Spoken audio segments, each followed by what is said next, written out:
تعال اقول لك على غلطه اوعى تقع فيها. لو انت هتعمل جبسون بورد في شقتك تخلي بالك من حبه حاجات لازم تكون عاملها صح. رقم واحد، لازم تعمل شرب في الشغل بتاعك، واهم ويكون الشرب اسهل ويعني مميز لما تعمله شرب ليزر. تشرب الشغل بتاعك وتاخد العلاقات بتاعتك تكون مظبوطه والدايمنشنز هيطلع مظبوط، لان عمر ما هتلاقي السقف اتزان واحد ولا شرب واحد. دايما هتلاقي كل البيوت او كل المنازل بتاعتنا فيها عالي وواطي وكيرفات كتير. رقم اتنين، نخلي بالنا منها، نكون عاملين تصور فعشان تقدر تلعب على التقسيط. احنا كنا لسه من شويه هتشوفوا في الفيديو بتاعنا اللي هنعرضه طريقه التقسيط بتاعه الشبكيه بتاعه الجسم بتاعك. ديزاين حاجه ومهندس الموقع والراجل الصنايعي بتاع الجبسون بورد حاجه تانية، فلازم يتقابلوا مع بعض في خبره وبروفيشنال يكون ممتاز.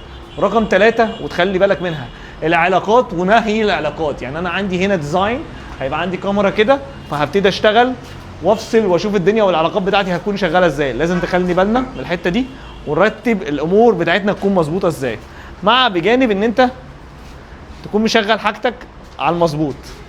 حاجتك لما تكون على المظبوط انت مطمن نفسك الدنيا هتبقى فين ورايحه فين القصه بتاعتك. رقم ثلاثة ونخلي بالنا منها، مصادر الاضاءه بتاعتي هتنزل فين.